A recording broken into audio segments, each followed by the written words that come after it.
Say a sentence that can change your destiny for a lifetime. This sentence is all the truths you have understood in this world, all those so-called enlightenments that shock you. For you and your destiny may all be garbage, because these things cannot truly change you, and they may even make you more painful. True change is the change you can do subconsciously. If you want to climb out of the valley of life, I suggest you must be patient and watch this video. Fans ask me, "Teacher, how to overcome the 3-minute enthusiasm?" I observe that I am full of enthusiasm at the beginning of any task, but after a few days I start to lose interest, start to slack off, feel tired and lack of spending a little time every day to resist your nature. Your destiny will undergo a huge change. When we describe our 3-minute enthusiasm, it is actually a result. After we describe this result, our attribution of all the bad results in life is actually a word. Why do I say it's a word game? Because the result is still the same. Let me tell you a secret. The human brain has a barrier to accepting it. For example, if you learn something and forget it after 2 days, then you can't keep it up and you regress to the same level as before, then this person will never be able to change themselves. They will just feel uncomfortable with themselves for a while, want to change for a while, and then give in to their nature, and then they will be defeated by themselves in a cycle, and finally they will become. Edison said he was in this state, knowing a good method but needing to put in effort. Learning it is very tiring, and finally feeling that lying down and playing with your phone is more comfortable, and naturally not wanting to. If you really want to change your destiny dramatically, you just need to practice every day. Spend a little time to resist your instincts, and resist your nature. More importantly, it is to maintain this habit of resisting instincts for half a year, or 2 years.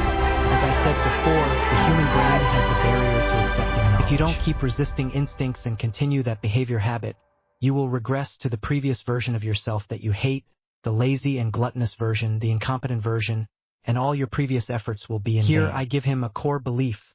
Only your subconscious behavior habits are your true change. All the insights you have that you think are right but cannot do are spiritual consumption. These so-called high-level insights and enlightenments are just a mirror, reflecting that you are ugly, proving that you are a fool because you can't do it, and you will return to your old ways after a few days. So a real change in a person must be something they have started to do subconsciously, and those behavioral habits are the real change.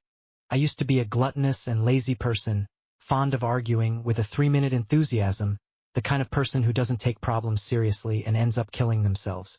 Later, I started to practice every day with the deliberate intention of fighting against my instincts, and I began to treat problems as problems. These days, I write every day until 4 o'clock in the morning, which can be said to be very hardworking.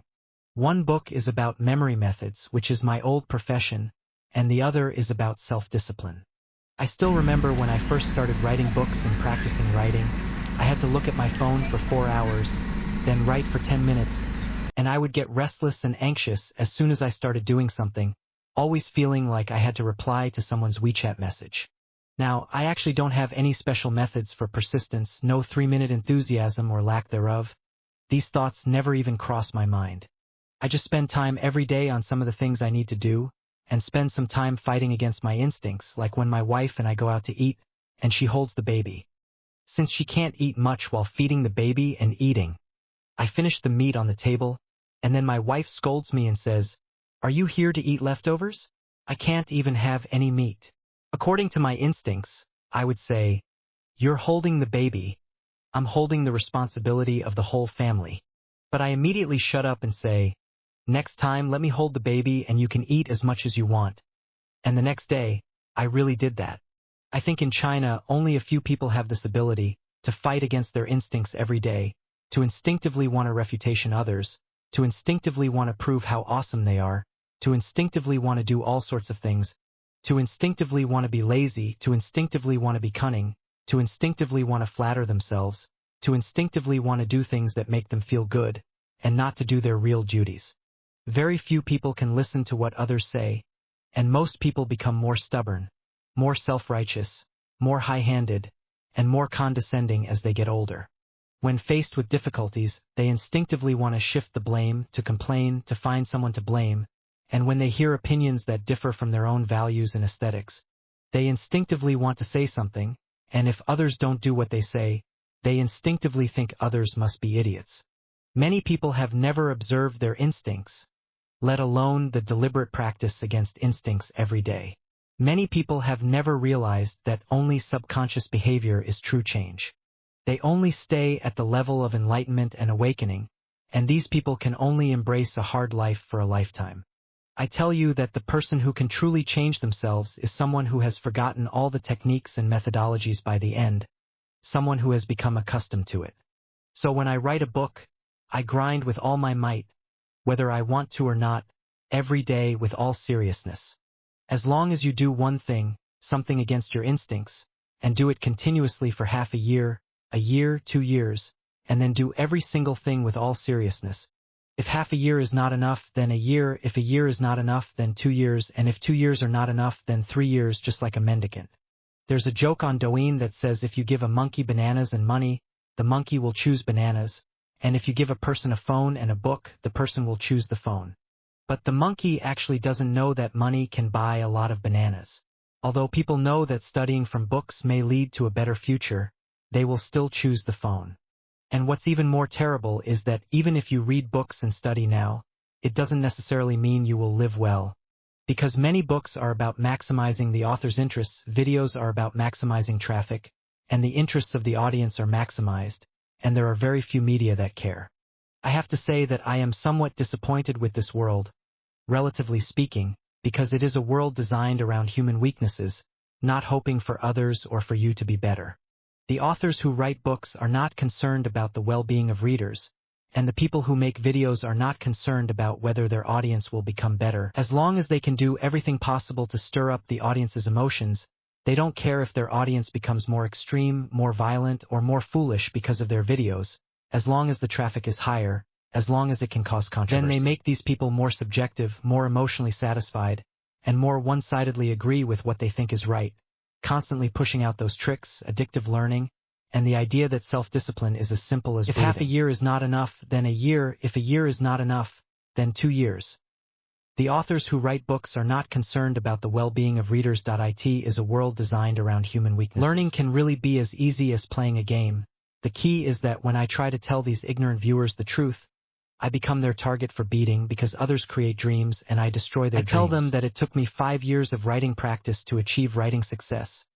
And every single thing I do requires a lot of suffering every day. This kind of understanding, the audience beats me like a drowning dog, but I will stick to this path because I know that these garbage self-media viewers will eventually wake up, because the reality will hit them hard and make them aware. Many people say they want to endure hardship their whole life, but when you look at the other person's high looks, she's a beautiful woman, she must not want to suffer hardship. Some people say they want to endure hardship their whole life, and you find out that he has a wealthy father. Strictly speaking, the only shortcut to becoming strong is to face difficulties every day, to go against your nature, to learn things you don't know until you have mastered this thing, refined it, and can be better than most people.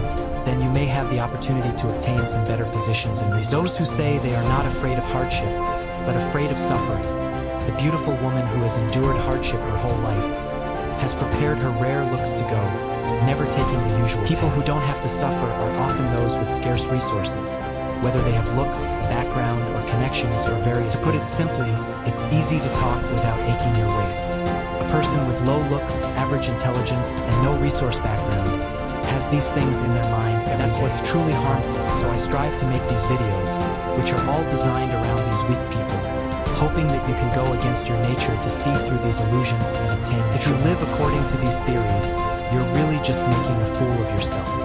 In the end, I teach him a very useful thinking model on how to reduce the barriers of the human brain in accepting knowledge. Firstly, the human brain learns something then forgets it after a while, learns and forgets again, which means you can't keep heating up on this matter, and what you learn will eventually be cleared out. So the first thing is that whatever you learn, either don't learn it at all, or learn it continuously until it becomes your lifelong memory. In fact, the definition of human learning is based on the behavioral changes and subconscious changes produced by experience, and these changes in behavior and subconsciousness depend on the accumulation of this behavior over time, until they become unconscious changes. Other changes remain at a cognitive level and you forget them after a while or can't do it. Many students come to me to learn, and they think they understand the theory, they know how to remember things, they need to make this thing concrete, associate it with other things, and remember it well. Staying at this cognitive level is not learning. In fact, it's only when you practice to the point of unconscious reaction that you really know it. For example, when I walk on the street and see two logos, Jianmei and Xuanfa, I think of Jianmei with soft hair. And when this thought becomes an unconscious one, this person is very skilled, having achieved real change. People who undergo such changes often don't feel very impressive, nor do they feel that they have been enlightened. They may return to their ordinary selves, feeling ordinary. How to reduce the barriers of the human brain in accepting knowledge. The second point is that people must be attentive. When you do anything, whether you are attentive or not, is a completely different result. A mother who is not attentive may not know what her child likes to eat for a lifetime. There are many things in this world, and as long as you are not attentive, you will never understand, never learn, and never break through that layer of paper. I can define being attentive as finding a key point of progress or a key problem in the process of solving problems or practicing, and carefully pondering and adjusting it. Even without a teacher, such people can progress rapidly. The last point, and I believe it is the most important point, is not to have fixed thinking. Do not always follow your instincts and emotions. Every day you should learn to practice against your instincts, to break through your fixed thinking. To put it simply, people with fixed thinking are like still water. They will not progress. They will always learn from themselves, always reinforcing what they know, and nothing else can enter their minds. They will always be superior. To put it simply, people who are like cups filled with water cannot accept new water, and they will always be stuck in their ways. In fact, the definition of human learning is based on the behavioral changes and subconscious changes produced by experience.